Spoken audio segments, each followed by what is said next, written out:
Hey everybody. Hi everyone. I mean, hey everybody. Hi guys. Gosh. It's Mr. Traveler and ElleKosGlam. Wonderful. Well, you know I always say that. Hey everybody, Mr. Traveler here. ElleKosGlam. Mr. and Mrs. Traveler. I'm checking it all up today. We have good news today. We hope you're excited because we are. All right, everybody. So let's talk about it today. Some of the theme park CEOs and managers met with the Florida representatives to discuss their plans on reopening. Primarily, it was Disney World. Yes. And SeaWorld was there as well. But we're going to kind of focus in on the things that go into Disney World because that's what most people care about. True. But a lot of people like to go to SeaWorld, Universal, so we're going to talk about that as well. So we have some dates for you where things are going to begin to start happening. And, these are dates that are in place. Where the question mark comes in is how they're going to implement some of these things. Yes. And we'll have to keep you guys posted as we go along. But they've implemented the dates and implemented some strategies. But let's just talk. So Disney Springs is already open, which you saw that video the other day. There's limited restaurants that's open, but there's plenty. And if you want to watch them, you can just click right here for the video, and you can see the review that we had the other day on Memorial Day. We actually went there for you. All right. So Disney World itself encompasses the Magic Kingdom, Animal Kingdom, Hollywood Studios, and Epcot. Epcot, yes. Some of my favorites. Mm-hmm. So those are the four main parks for them. So beginning July 11th that is, the Magic Kingdom and Animal Kingdom will open. Yes. Followed closely on July 15th with the other two being Hollywood Studios and Epcot. That's right. Now I'm hoping Epcot, it's kind of off topic a little bit, but hey. Epcot is going through some major overhauls. It's going to be totally different when they're done. They're doing a whole revamp on it, which is going to be pretty cool. However, one of the things that they're doing a revamp on is the Spaceship Earth, which is the ride that's within the giant golf ball. You know, the big golf ball that you see when you walk in, the inside is being gutted out. So had there been no coronavirus closures, the last date for operation on that particular ride would have been just a couple of days ago on May 26th. And so I'm hoping that it is still open at least for a short term when they open in July. They haven't said yet, but that ride has like a sentimental place with me going back to my little kiddie days. Yes. So I wanted to ride it one more time before they closed it. I like to do that with the rides before they change them, like the Great Movie Ride before they change it to Mickey Minnie's Runaway Adventure, which we haven't been on yet. Yes. But I did go on the Great Movie Ride one last time the day it closed, just to get on there. So I like to do that stuff before they go.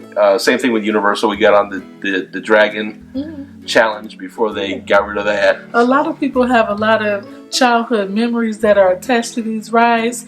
Usually Disney World, Universal Studios, SeaWorld, Aquatica, places like that take you out of your reality, so you remember those things that happened when you were a kid. Well, every time we go to Epcot, we ride the ride. So Mr. Traveler always say, I remember when I was a kid being here. So I just cannot wait till everything is done and wrapped up, and I'm ready to just be over all of this virus stuff. All right, so obviously these park openings are going to come with some stipulations. And so this is where some of the question marks are going to come in.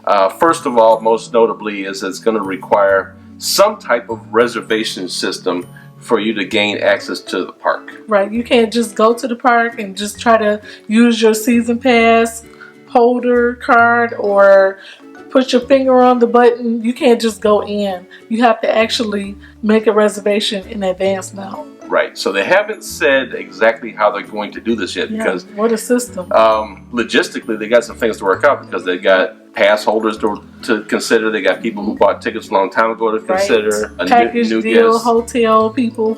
Yeah, so there's some things that they're going to have to consider and work out with everybody, and I'm sure it's probably going to require some kind of compensation, especially like for the pass holders. Right. How would that coincide with the parks being in less capacity?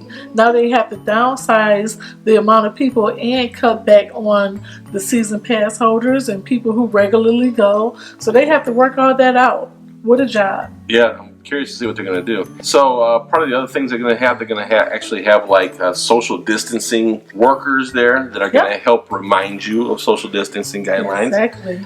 There's going to be social distancing on the transportation modes between the parks. So I'm sure they'll probably have some seats roped off that you can sit on the monorail and the bus and the boats. And some more changes that will happen is you have to wear a mask. There's going to be plexiglass between you and the staff. At restaurants. At restaurants. Right. There's going to be reduced capacity at the parks and restaurants as well inside the parks. I don't know how they will work that out. There's actually going to be temperature checks when you go into the park. You have to make a reservation to go. Hand washing stations, sanitizing stations, no fireworks, no meet and greets with characters, and no parades.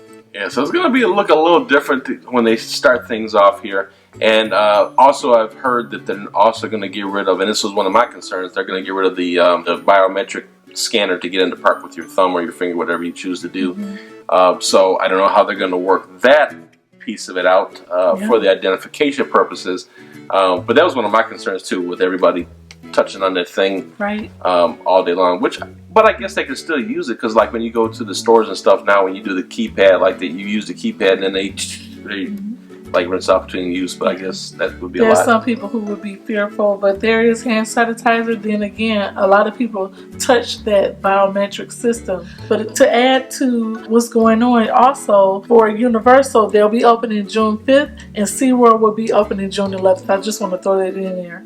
But some questions that I would have is how far in advance would you have to book to reserve your place to go to Disney? And I would say if you have just started traveling here, or if it's your first time traveling here, I would not come in phase 1 or 2 because you would not like Disney World, I don't think. But you can try it, but it'll be up to you to decide how would that work out. From having to have fought to get a space on things like the Star Wars ride, trying to get reservations or trying to get fast passes to some things, it'd be a nightmare. It's really difficult to get those things, so I don't know how that's gonna work out. And if you don't know, me and Mr. Traveler lives very close to the parks. We are in Orlando, Florida. We're not even 5 minutes away. So we are travel bloggers, and we'll love if you go ahead and subscribe. Click the notification button. That way you'll know we upload it, and we upload every single week. And we are travel agents as well. You can give us a call at 877-697-4470, or we can be reached at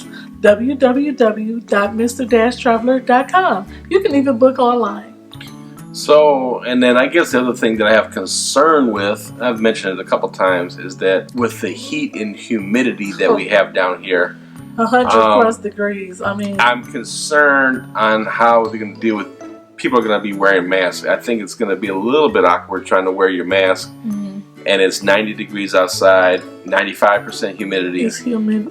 You may actually have people falling out or fainting. Yeah. I mean, that's a legitimate concern. There's going to be a lot of medical staff on site, so I think a lot of people can't take our heat and our humidity, so they're definitely going to have to watch out for that. Yeah, it's going to be interesting. So I think that's about it, guys. We'll see what happens when we get closer to these dates, because we're trying to work on some things ourselves, so I don't know if we'll be here for those openings.